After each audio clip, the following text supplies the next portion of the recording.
the holiday, I wasn't able to get to the library and print it off. But I have the laptop and I will deliver my mother's speech. For all of you guys that don't know, I am the oldest granddaughter of Janice and John Root, and I'm the daughter of Bridget Green.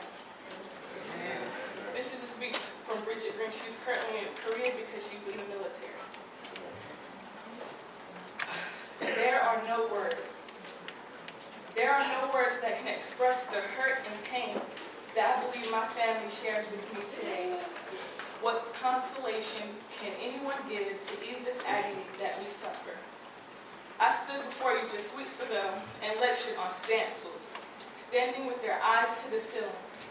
But how can we keep our back straight and our chin up when we can't make sense of the tragedies that we're going through?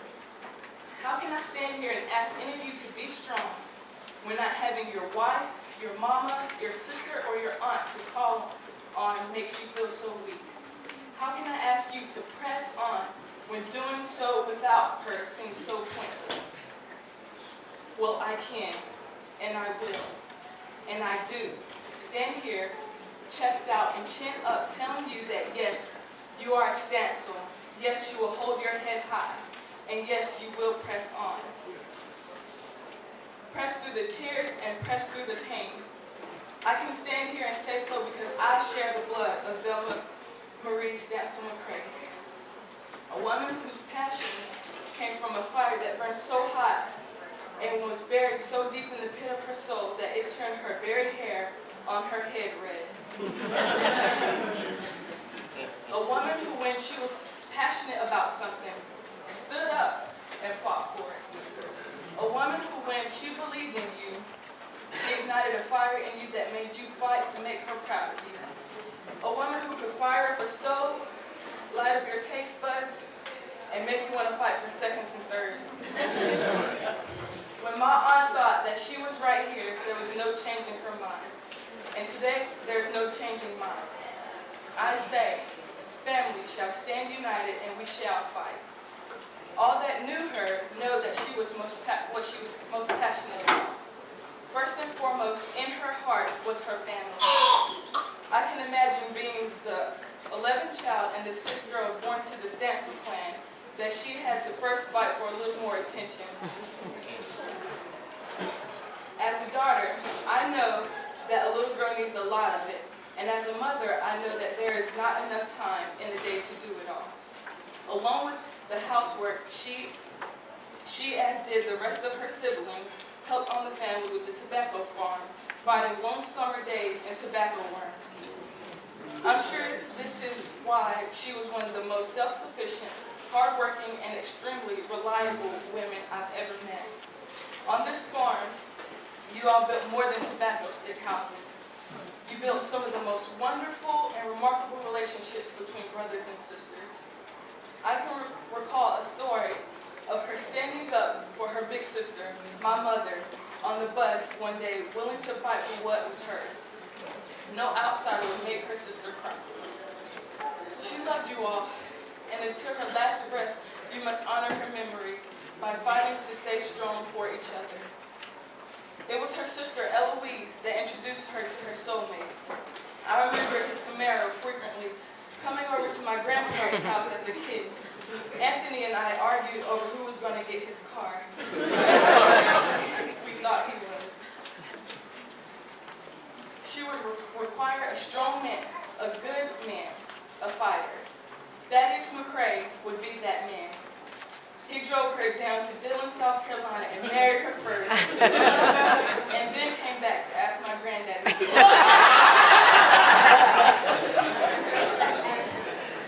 He had to be a fighter because that was a brave move. My granddaddy saw in him what we all did, that he loved and cherished her until the end of time.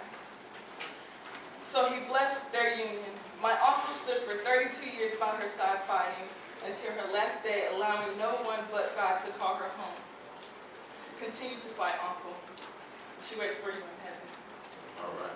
For every ounce of attention she had to fight as a child, she multiplied it tenfold and showered it onto her beloved Kelly McCray.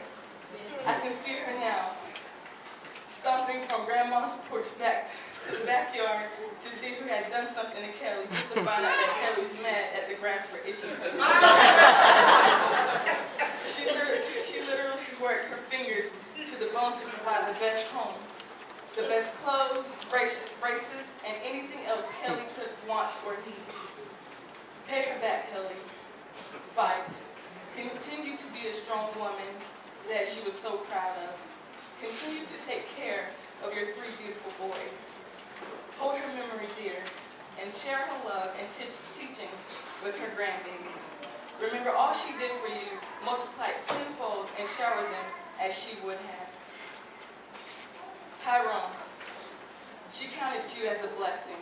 You made her family complete. 1 girl, 1 boy. You two held her heart in your hands and had her in your back pocket. She would do as has done anything for you.